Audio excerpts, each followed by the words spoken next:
할렐루야. 자, 주님의 이름으로 예비하신 은혜가 여러분 모두에게 임하기를 간절히 바랍니다.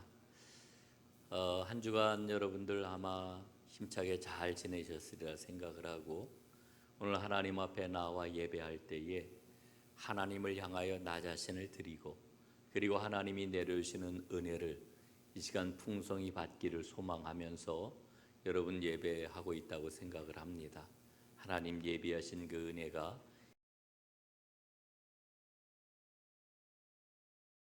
어제 저는 감신대 채플에서 거행이 된 결혼 예식에 참여를 했습니다. 그런데 그 예식 중에 한 꼬마를 그 앉은 자리에서 만났습니다. 후배 목사님의 그러한 그 어린 딸이었는데요. 아주 오랜만에 만난 그 목사님 부부하고 인사를 나누는데, 옆에 보니까 한 세네 살쯤 된 그런 그 예쁜 딸아이가 함께 있는 거예요. 그래서 제가 이름을 물어봤죠. 이름이 뭐냐 물어봤더니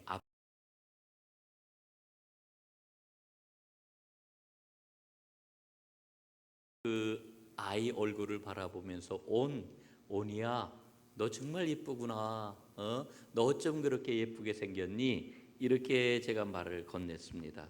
그랬더니 분주하던, 애들이 굉장히 분주하잖아요. 분주하던 이 꼬마가 처음 보는 저를 낯설어 하면서 아이가 갖고 있는 그 특유의 부끄러움으로 막 숨으려고 그러더라고요. 그래서 제가 핸드폰을 꺼내 가지고 사진을 찍어 주겠다고 그러니까 이 아이가 처음에는 막 머뭇거리더니 이내 멋진 포즈를 딱 취해지더라고요. 찰칵 찰칵 이렇게 제가 사진을 찍어 주었습니다. 그랬더니 이제 그 후에 이 오니가 저하고 친해지려고 자연신 저를 쳐다보고 또 막 숨고 이러는 겁니다. 뒤를 돌아보다가 또 관심 없는 척 자기 일을 하다가 또 뒤돌아보고, 나중에는 몸을 돌려가지고 의자 위에 올라와서 제 뒷자리에 앉아 있는 저하고 이제 장난을 거는 그런 모습까지 보여주었습니다. 굉장히 짧은 그 순간이었지만은 오니 때문에 제가 얼마나 행복했는지 모릅니다. 그리고 문득 깨달았지요. 하나님께서는 우리에게 사귀는 기쁨을 주셨구나. 그리고 함께 교감하는 은혜를 우리에게 허락해 주셨구나 하는 그런 그 깨달음을 제가 가졌습니다. 여러분, 천국의 삶이 뭘까요? 천국의 삶은 계산하지 않고 막힘이 없는 교제를 나누는 사랑과 그리고 삶이라고 이렇게 생각을 합니다. 여러분, 하나님의 꿈이 있습니다. 그 하나님의 꿈이 뭘까요? 완전한 인간의 회복입니다. 하나님이 만드신 원래의 모습을 회복하는 것, 이게 바로 하나님의 꿈입니다. 예수님이 이 땅에 인간으로 오셨죠. 이 우리가 예수님이 이 땅에 인간으로 오셨다라고 하는 말을 성육신 인카네이션이라고 이렇게 이야기를 합니다. 성육신하신 예수님을 우리는 어떻게 고백을 합니까? 완전한 인간, 완전한 하나님, 이렇게 고백을 해요. 여러분, 인간이신 예수님에게서 우리는 하나님의 꿈을 발견하는 겁니다. 기독교를 가리켜 성령의 종교라고 이렇게 얘기합니다. 만약에 성령이 없었다라고 하면은 기독교는 탄생하지 못했을 것입니다. 그래서 오늘 저는 이런 질문을 한번 던져 보았으면 좋겠다 생각합니다. 하나님께서는 왜 우리에게 성령을 주시는 걸까? 성령을 주시는 이유가 어디에 있을까? 여러분, 그 이유가 어디에 있다고 생각을 하십니까? 성령을 주시는 까닭은 보다 완전한 인간이 되라고 우리에게 성령을 주시는 것입니다. 성령은 하나님의 은혜입니다. 성령을 받으면 권능을 받습니다. 사도행전 1장 8절 말씀에 보면은 이런 말씀을 우리에게 들려주셔요. 성령이 너희에게 임하시면 너희가 권능을 받고 예루살렘과 온 유대와 사마리아와 땅끝까지 이르러 내 증인이 되리라 말씀을 하십니다. 여러분, 권능을 받는다. 예? 권능을 받는다라고 하는 말씀을 한번 생각해 보십시오. 이 권능이라고 하는 것은 하나님이 주시는 선물이지요. 그런데 그 선물을 받음으로 우리 안에 감추어져 있던 혹은 우리 안에 잊혀졌던 천국이 드러나게 되는 것입니다.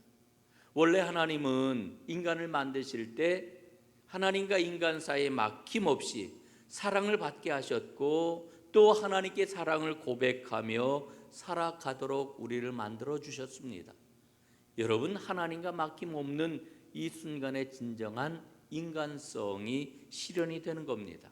우리는 인간성 그러면은 흔히 인간에게서 비롯된 인간 중심의 휴머니즘을 인간에 대한 그 정의를 이렇게 내리는데, 여러분, 성경이 말씀하고 있는 인간성은 하나님과 막힘없이 살아가는 본래의 하나님이 창조하신 그 모습, 이게 바로 인간성이라고 하는 것을 우리에게 일러주고 있습니다.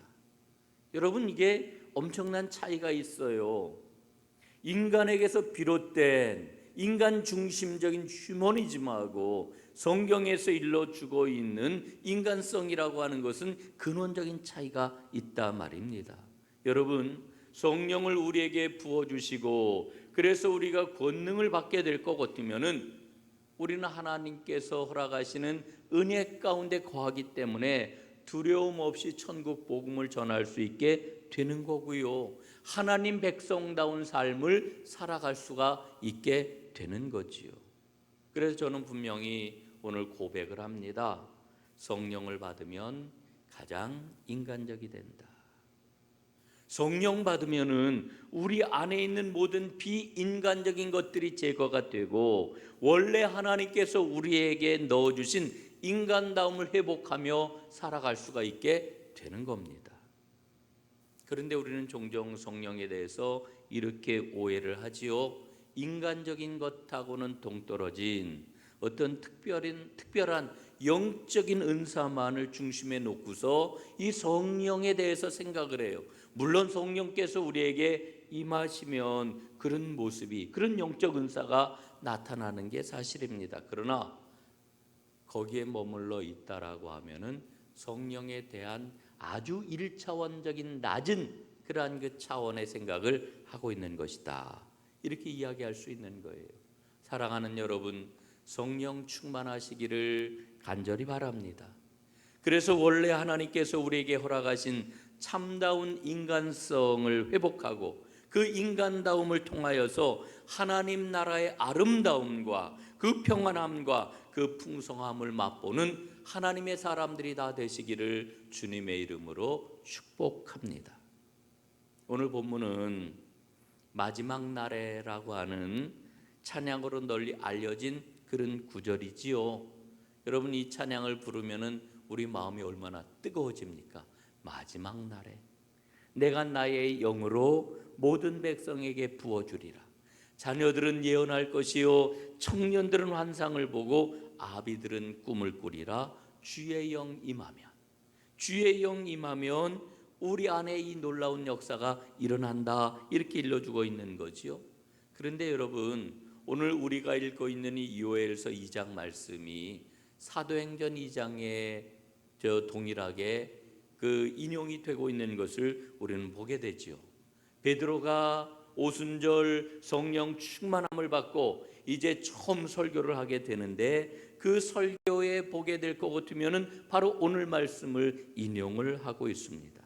여러분, 마가의 다락방에서 부활하신 주님의 약속을 믿고 오직 기도를 하고 있던 120명의 제자들이 있지 않았습니까? 그들에게 과연 성령이 임하게 되었습니다. 성령이 임하게 되자 불같은 그 성령을 받은 이 사람들은 16개 나라 말로 방언을 하게 되었습니다. 모든 사람들의 말이 통하는 놀라운 역사가 일어나게 되었습니다. 여러분, 얼마나 놀라운 기적입니까? 그런데 이와 같은 기적의 현장을 목격 깜짝 놀랐을 뿐만 아니라 그들이 별 볼 일 없는 사람이라고 하는 것을 알고서는 이렇게 조롱을 했습니다. 이들이 우리가 알지 못하는 새 술에 취하였구나. 하지만 베드로는 자신과 그리고 120명의 사람들에게 일어난 이 성령 강림 사건이 어떤 사건인지를 정확하게 알고 선포를 해요. 이는 곧 선지자 요엘을 통하여 말씀하신 것이니 일러스되, 이렇게 말씀을 하고 오늘 본문을 인용하고 있는 것을 발견합니다. 여러분, 베드로는 이 성령 강림 사건이 바로 종말에 약속하신 성령 부으심이 현실이 된 것이라고 하는 것을 선포하고 있는 겁니다. 하나님은 말세에 내 영을 부어주시겠다 분명히 말씀을 합니다. 그러나 우리가 먼저 기억해야 될 게 있습니다. 하나님의 영이 임하기 위해서는 먼저 하나님께로 돌이키는 역사가 일어나야 됩니다. 하나님이 어떤 분인지를 깨닫는 이와 같은 은혜가 먼저 임해야 됩니다.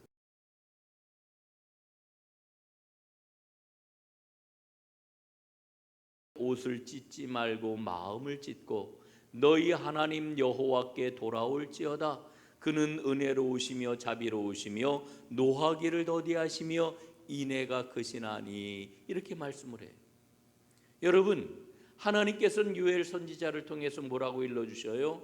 옷을 찢지 말고 마음을 찢어라. 이 마음을 찢는 게 뭡니까? 통회하고 자복하고 회개하는 것을 의미하게 되는 거지요. 여러분, 하나님께서는 이스라엘에게 임할 심판날의 재앙을 말씀을 해줍니다. 이 심판날의 재앙에 대하여서 요엘 선지자는 메뚜기 재앙을 이제 묘사해 주고 있어요. 아마도 그 옛날 이 메뚜기 재앙은 이스라엘이나 혹은 고대 근동 지방에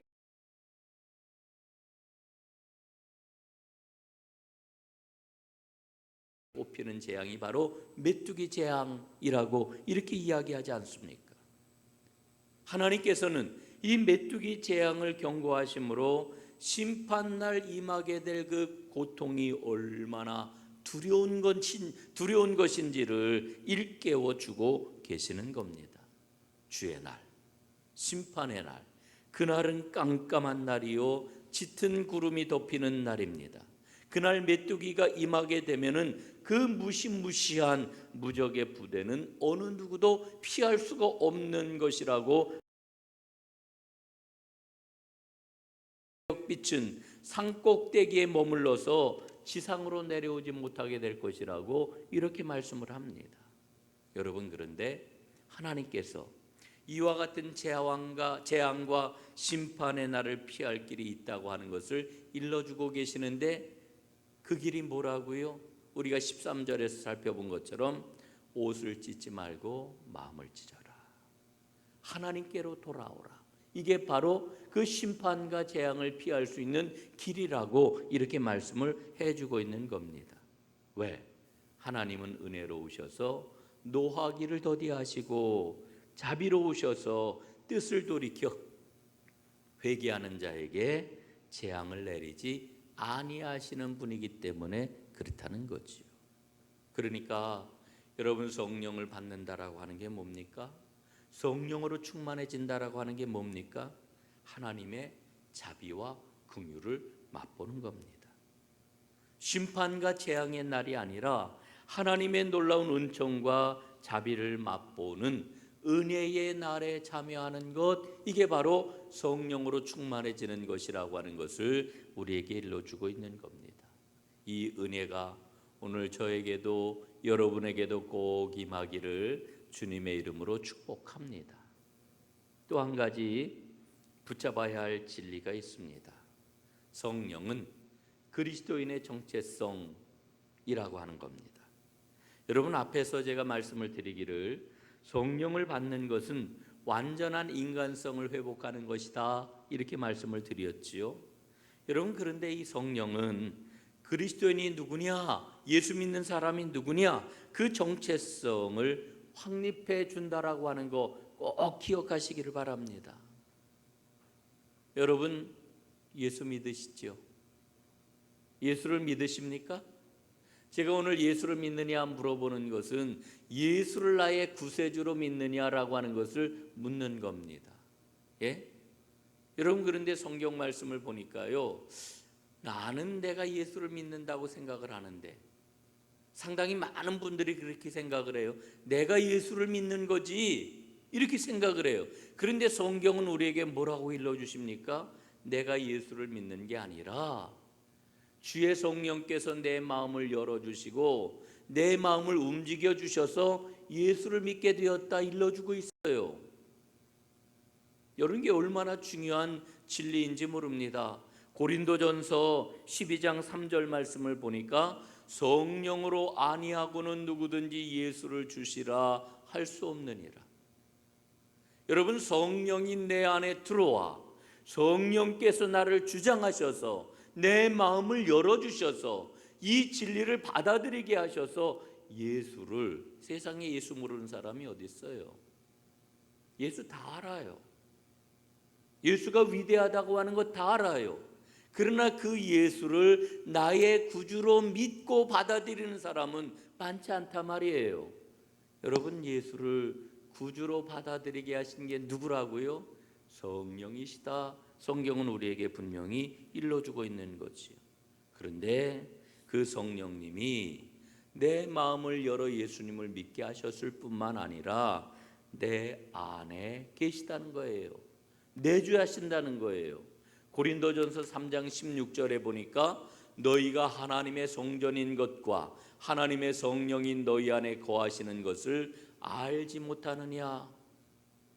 여러분, 오늘 이 말씀 앞에 여러분 뭐라고 대답을 하시겠습니까? 예, 나는 모릅니다. 이렇게 대답하시겠어요? 아니요, 나는 압니다. 성령님이 내 안에 계시는 것을 나는 압니다. 꼭 이렇게 대답할 수 있는 하나님의 사람이시기를 간절히 바랍니다. 성령님이 그 안에 거하는 사람이 예수 믿는 사람이에요. 성령님이 그 안에 거하는 사람이 그리스도인이에요. 만약에 성령님이 우리 안에 거하시지 않는다면 그는 예수의 사람이 아닙니다. 그리스도인이라고 얘기할 수 없습니다. 성령님이 우리 안에 거하시면 점점 더 완전하게 나의 왕이 되기를 원하셔요. 이게 느껴지시기를 간절히 바랍니다. 그래서 오늘 저는 아주 결정적인 말씀을 여러분들에게 드리려고 합니다. 예수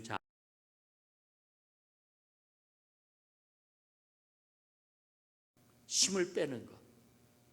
여러분, 힘을 빼는 것, 이게 예수 믿는 거예요. 힘을 빼야 예수 제대로 믿는 거예요. 내 힘을 빼야 됩니다. 내 생각, 내 계획, 내 기준, 이거 내려놓는 것, 이게 예수 믿는 거예요. 이게 진정으로 성령이 내 안에 내주하는 사람의 모습이.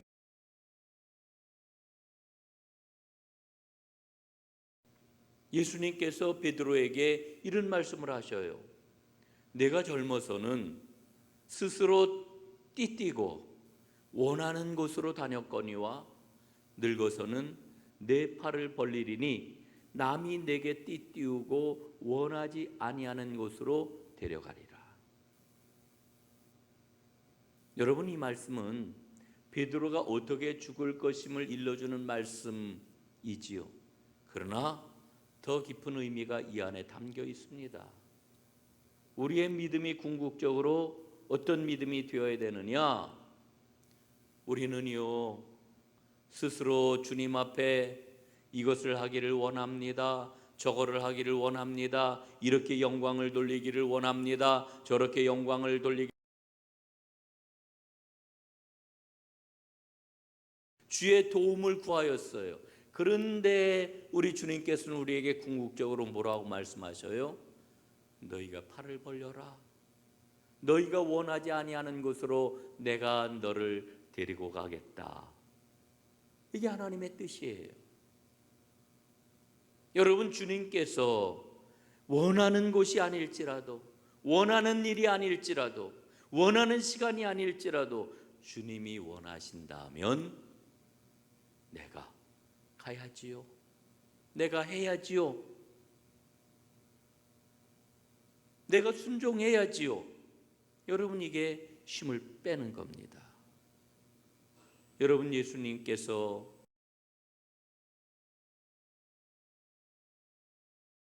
내 능력이 아니라 주의 성령께서 나를 도우심으로, 나를 열어주심으로 예수를 믿게 해주셨다고 말씀하는데, 하물며 구원받은 우리가 행할 일에 있어서는 더 말할 게 뭐가 있겠습니까? 사랑하는 여러분, 힘을 빼시기를 바랍니다. 주님께 온전히 순종하시기를 바랍니다.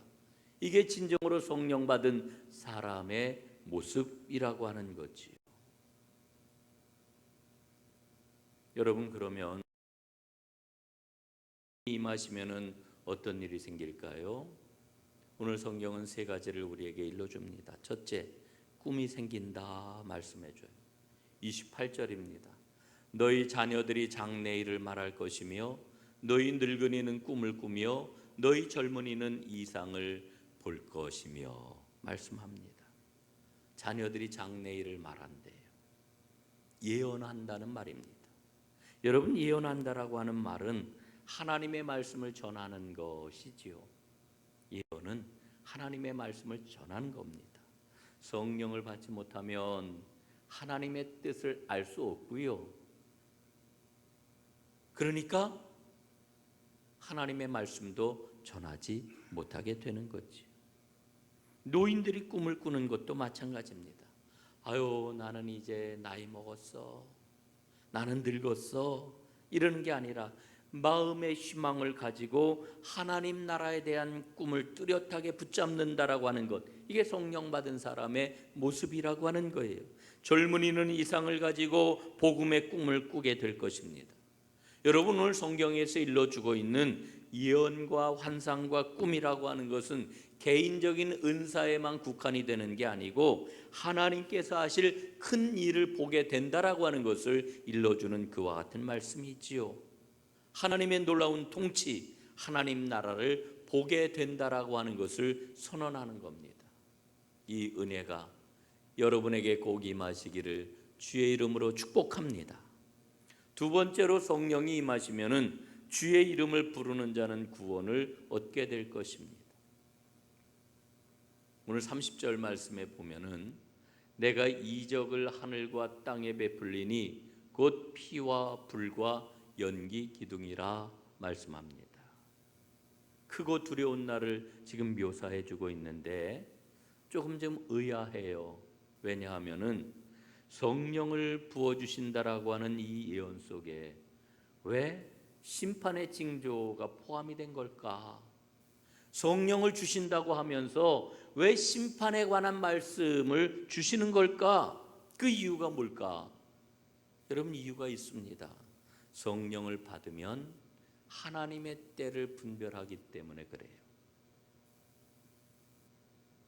구원을 받은 자에게는, 믿음을 가진 자에게는 주님의 재림은 구원의 날이지만 믿음이 없는 자에게는 그날은 크고 두려운 날이 될 수밖에 없는 거지. 하나님께서는 성령을 부어주심으로 만민이 여호와의 이름을 부르게 되기를 소원하고 계십니다. 여호와의 이름을 부른다라고 하는 게 뭘까요? 하나님께 다가가서 주를 간절히 찾는 겁니다. 믿음으로 여호와를 구하는 겁니다. 그러면 구원을 얻는다, 일러주고 있는 거지. 마지막 세 번째, 성령이 임하시면 모든 사람이 하나님을 알게 될 것입니다. 여러분, 오늘 28절 말씀이 어떻게 시작이 돼요? 내가 내 영을 만민에게 부어주리니 말씀을 해요. 이거 참 기가 막힌 말씀이에요. 놀라운 은혜의 말씀이에요. 내가 내 영을 만민에게 부어줄 것이다. 말씀의 시작이에요. 오늘 여러분, 민수기 말씀을 보면은요 11장 29절에서 하나님의 신이 임하게 되면은 선지자가 될 것이라고 일러주셔요. 하나님의 영이 임하면 선지자가 될 것이다. 선지자들이 누구입니까? 꿈과 이상을 하나님의 백성들에게 알려주는 사람이에요. 하나님의 말씀을 전하는 사람이에요. 이게 선지자입니다. 그런데 이 하나님의 신은 선택받은 선지자들에게만 임하였던 겁니다. 하나님께서는 구약의 역사를 보게 되면은 선지자들을 통해서만 백성들과 교통을 하셨어요. 예? 그런데 오늘 요엘서 말씀을 보니까 내가 내 영을 선지자들에게만, 선택한 몇 명의 선지자들에게만 부어주시는 게 아니라 내 영을 누구에게 부어준다고요? 만민에게. 만민에게. 여러분이 만민이라고 하는 말은 모든 육체에게라고 하는 그런 뜻을 갖고 있습니다. 남녀노소, 남종 여종 구별 없이 하나님의 영을 부어주시겠다 말씀을 하는 겁니다. 여러분, 하나님의 영이 임하게 되면은 모든 사람들이 하나님의 말씀을 될 것입니다. 하나님의 영이 임하게 될 것 같으면은 모든 육체적인 차별, 사회적인 차별 다 사라지고 허물어지게 될 것입니다. 하나님 앞에서 사람들 사이에 있는 그 차이는 아무런 의미가 없어진다라고 하는 그런 뜻이 되는 거지요. 여러분, 오늘 본문 말씀을 예루살렘 베드로의 첫 설교에서 인용했다라고 하는 거 말씀을 드렸지요. 여러분 한번 생각을 해보세요. 세상 사람들이 하나님을 어떻게 알게 될까? 그 경로를 한번 생각을 해보십시오. 사람들이 하나님을 어떻게 알게 될까? 사람들은 무지하게 바빠요. 너무너무 바쁩니다.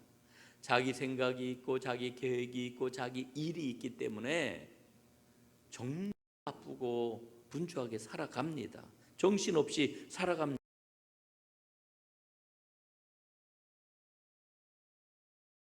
사람들의 모습을 보아요. 사람들의 이야기를 들어요. 그러면서 묻게 되지요. 아니 이게 뭐지? 아니 저 사람들은 어떻게 저렇게 살아갈 수 있을까?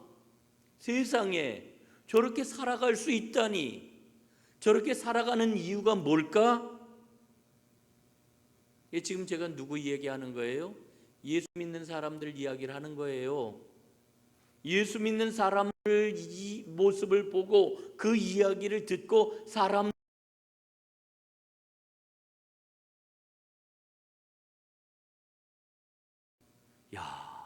세상에 어떻게 저렇게 살 수 있어?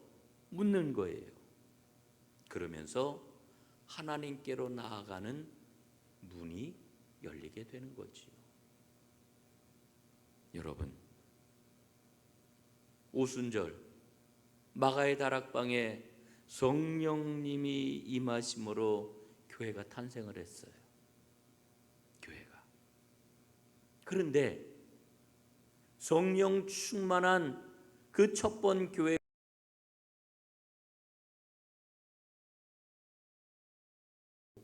모든 것을 나누는 그와 같은 공동체였습니다. 세상이 깜짝 놀랐지요. 뒤집어졌지요. 그런데 이 모든 일은 우연이 아니었다라고 하는 겁니다. 성령님이 임하니까 그들이 생각하는 것, 그들이 바라보는 것, 그들이 지향하는 것 완전히 다 달라졌던 것입니다. 그들의 삶의 모습을 보고 사람들은 하나님을 알기 시작을 했습니다. 이게 처음 초대교회의 모습 아닙니까? 성령이 충만했기 때문에. 사랑하는 여러분, 오늘 여러분 한 분 한 분 위에, 우리 공동체 위에 성령님이 충만하게 임하시기를 간절히 바랍니다. 그래서 우리 공동체를 통해 가지고, 여러분의 삶을 통해 가지고 많은 사람들이 하나님을 알게 되기를 간절히 바랍니다. 오늘 하나님께서는 예배하는 여러분에게 성령의 충만함을 부어주시기를 간절히 원하십니다. 하나님께서 성령님을 부어주실 때 하나님의 꿈을 꾸는 은혜가 여러분 모두에게 충만하게 임하기를 간절히 축원합니다. 기도하겠습니다. 아버지 하나님 고맙습니다. 내가 만민에게 성령을 부어줄 것이라고 말씀하신 주님, 오늘 이 시간 하늘 문을 여시고 저희 모두에게 성령을 충만하게 부어 주옵소서. 그리하여 진정한 인간다움을 회복하게 하시고 하나님 나라의 아름다움을 맛보게 하시고 그 나라의 풍성함을 날마다 드러내는 하나님의 사람들 모두 다 되게 하셔서 나의 삶을 보고 우리 공동체를 보고 세상 수많은 사람들이 하나님을 발견하는 놀라운 은혜가 있게 하여 주옵소서.